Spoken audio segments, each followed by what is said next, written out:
Food trucks caught in the middle of a controversy after a police shooting in lower downtown. It was bad. And we cannot do nothing about it. It's not us. Tonight, a legal challenge brewing as the city weighs its options about bringing them back. We're not dangerous for people.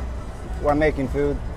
That's all we do. Criminals being let out of jail only to break the law again and again. We need to look at what's working and what's not working. I think this is a case of what's not working. Denver 7 Investigates is asking how many crimes it'll take before they're forced to stay in jail. He commits 3 crimes in a matter of a couple days and gets another PR bond in Denver. Help me understand. That doesn't make sense. Elevators at the 18th Street Bridge raising concerns over accessibility. Just because I broke my back, now I can't go to happy hour with my friends. It's very frustrating. One woman saying it's not a matter of convenience, it's the law. And I've been yelled at saying that it's, not their problem, but at the end of the day, it's my problem. And I just want someone to tell me how I can fix it. Good evening and thank you for watching Denver 7 News on Local 3. I'm Jessica Porter. And I'm Amy Wattis. A law firm based in Virginia is warning the city of Denver that lawsuits could be on the way. Forced ban on food trucks on weekend nights in lower downtown. More on that in just a moment. The ban was put in place last month by Denver police following an officer-involved shooting that hurt 6 bystanders.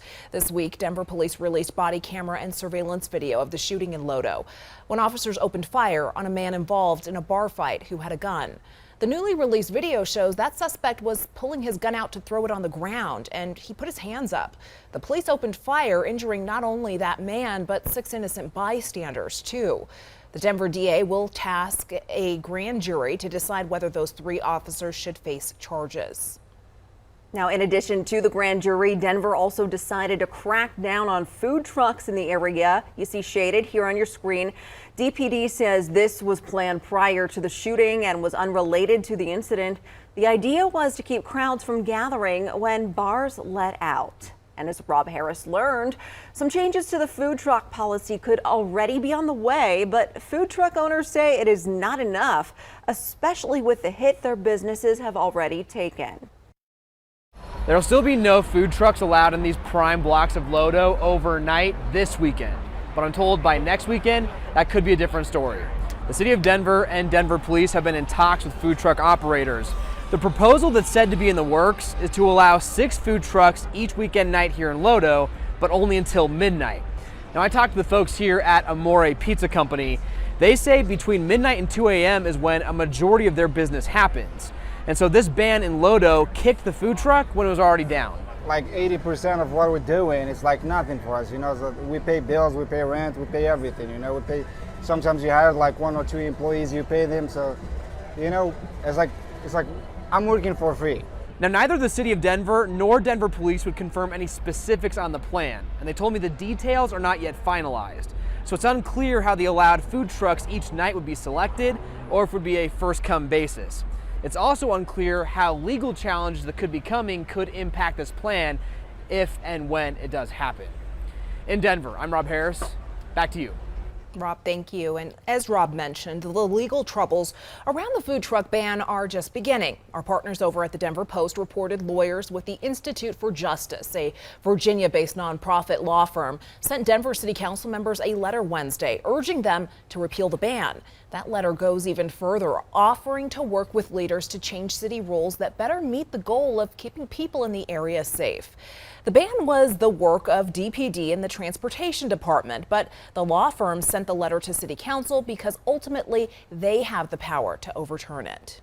Louisville, Boulder, and Boulder County are being sued over new gun control laws. The group, Rocky Mountain Gun Owners, filed 3 lawsuits yesterday. The lawsuit involving the county specifically deals with an ordinance that bans the sale of assault weapons, large capacity magazines, and trigger activators, which help you shoot faster. The group is already suing Superior over its gun control laws, which they consider unconstitutional. More than 600 guns have been collected in Denver and Aurora through recent gun buyback events. City council members from both cities teamed up with Raw Tools and the Broncos to turn those guns into garden tools and jewelry. Data shows us that most guns used in crime are stolen from people who don't store them properly, either in their cars or in their homes. And sometimes that's because they have an unwanted firearm. We had a teenager, a 13-year-old, come in and bring in 2 firearms that he found while riding his bike on a bike path next to a middle school. The next gun buyback event is tomorrow at Living Water Christian Center in Aurora. People dropping off guns will be given gift cards ranging from $50 to $250 depending on what they turn in. Now make sure your gun is unloaded and in your back seat or trunk. How many crimes can one person get accused of committing before he is forced to stay in jail? Tonight, Denver 7 investigates uncovering what some might consider the unthinkable. Police arresting one man 3 different times, accused of crimes in 4 different Colorado communities, and 2 different judges granting a PR bond, which allowed him to get out of jail with no money up front by simply signing a piece of paper and promising to return to court. Top cops are talking to Chief Investigative Reporter Tony Kovaleski and saying this shows why crime statewide is now out of control. When you talk to people in our state right now, you clearly know that crime is a real issue in Colorado. Over the past several months, we've taken a look at one factor, PR bonds, where individuals get arrested for crime and virtually walk out of the court without any money or any major commitment. We continue our look now at one individual, a statewide crime spree, and 2 PR bonds. How did it happen? We talked to top law enforcement officials. When you look at this guy's criminal history, how does he get a PR bond? I have no idea how he would get a PR bond. Is this guy essentially mocking your office, your badge, and the legal system in Colorado? It's showing a lack of regard for the people of Colorado. Why is this individual given the free pass? Because that's what a PR bond is. It's a free pass. Tonight at 10 on Denver 7, we take you inside the issues and the story of Michael Sandoval. What happened and how it happened, the PR bonds and the crimes, also the victims. Look forward to seeing you tonight at 10 on Denver 7. I'm Chief Investigative Reporter Tony Kovaleski. All right, thanks, Tony. Taking a look at the job market, Colorado's unemployment rate is now below pre-pandemic levels. The state says it fell 1/10 of a percentage point in July to 3.3%. This is the lowest since February of 2020 when it was 2.8%. The state's labor force also grew by 1,700, but the share of people participating in the labor force stayed steady at just below 70%, which is the highest since March 2020. There are no signs of systemic shelling near a nuclear power plant in southwest Ukraine, according to new satellite images. Several recent strikes reported overnight. This video circulating online shows a projectile landing and exploding nearby. Russia has controlled the plant for months. Ukraine says it is trying to reach a peaceful agreement with Russia over the plant. The United States is providing more help to Ukraine. Today, the Defense Department announced plans to give $775 million worth of additional military assistance. The Biden White House has committed nearly $11 billion to Ukraine since the start of the Russian invasion. Denver native and former Olympian Amy Van Dyken says her rights are being taken away. She's fighting to get the elevators running on the 18th Union Gateway pedestrian bridge running. Yes, she is. And she says they shut down every night, which means people like herself can't use it since she's in a wheelchair. I spoke with her today about her concerns. She lives in Glass House, which is right next to the bridge. She says the bridge is the only way she can get to Union Station easily. But now that the elevators aren't working at night after an evening out with friends, she either has to call a cab or go under the 20th Street Bridge, which she feels isn't safe. If I have to go to 20th Street, it can be 30 to 45 minutes. Really? And if it's winter and it's cold and it's miserable. Because think about it, right? I can't really wear gloves because I use my wheelchair. So my hands are freezing. Van Dyken says she reached out to 68 West, which is the company, according to its website, that led the bridge design, coordinated permitting for the project and negotiations since it crosses over the railways. She got this response and posted it to Twitter.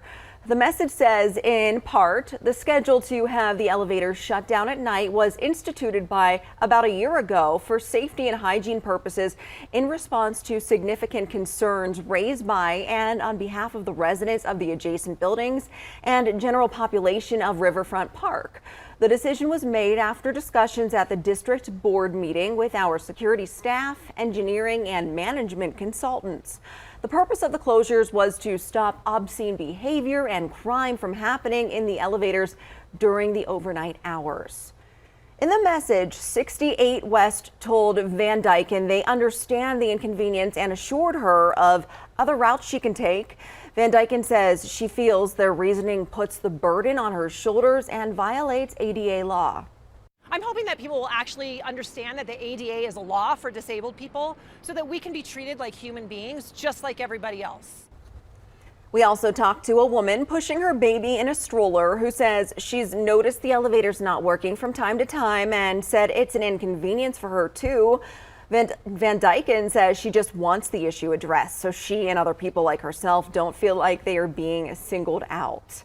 Now, the city and county of Denver says the Central Platte Valley Metropolitan District operates and maintains this bridge and its elevators. They went on to say they will be looking into this further. Of course, we will let you know when we learn more. A Colorado woman scammed out of thousands of dollars. There were continuous withdrawals of $100 and $200 increments being taken out of my account. But her bank says it isn't their problem. It has now been 50 days and I have not been credited the loss of that money. Now she's fighting for answers and reaching out to contact Denver 7 for help. I know I'm not the only one. There's many, many people out there that have been breached. A lot of showers and thunderstorms, especially in the mountains. I'll show you which areas might even see some snow this weekend.